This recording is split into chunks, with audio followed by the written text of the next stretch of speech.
As of last week, all Peace Corps volunteers were evacuated from their posts and sent home to the U.S. with orders to self-quarantine.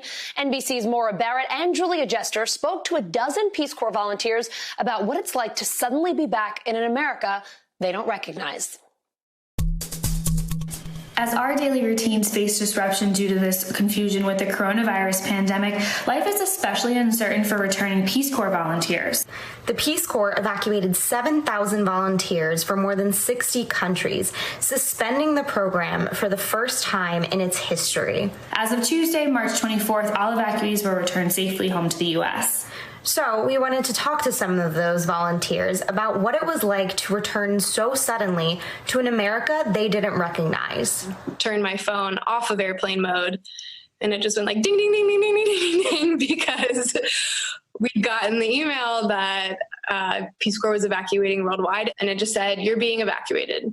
Although it's a bad situation, I feel that the Peace Corps, at least for Peace Corps Uganda, the staff, they handled the situation as best as they could. Flights started getting canceled, borders started getting shut, and so they just started pushing everybody through as quickly as possible. We didn't go back to normal U.S. life, so nothing feels normal. It's difficult because we didn't just lose our job, we also just lost our home, and we lost our community. And some people, they were so close that, it felt like family was being ripped away from them. What would you like to see the Peace Corps do to help support the evacuated volunteers? I don't think that 3 therapy sessions is enough, especially since this has been a pretty traumatic experience. We're not eligible for unemployment because we're volunteers. And so I think the exact wording is the nature of our relationship does not rise to that of an employee and an employer. Since everything was rushed, there was no time to give all 300 of us our dental exam, our physicals, our prescriptions, all the medical stuff that we should have gotten.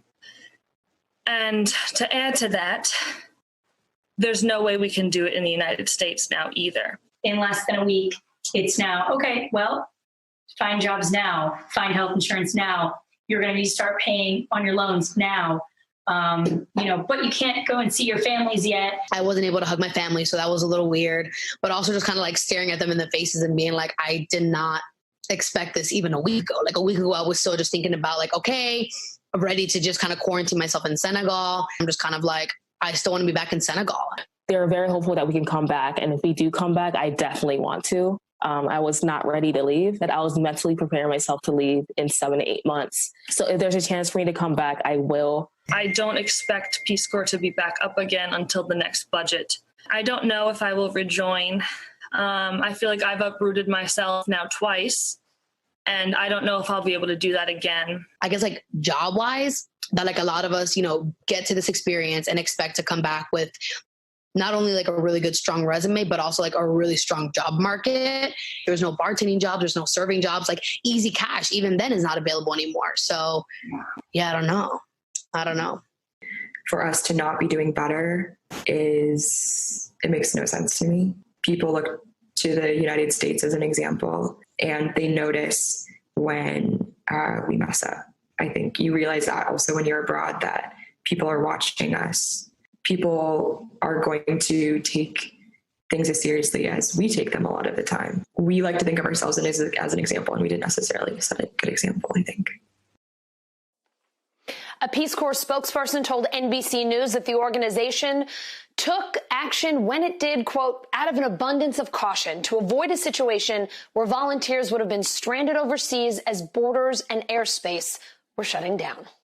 Hey, NBC News viewers, thanks for checking out our YouTube channel. Subscribe by clicking on that button down here and click on any of the videos over here to watch the latest interviews, show highlights, and digital exclusives. Thanks for watching.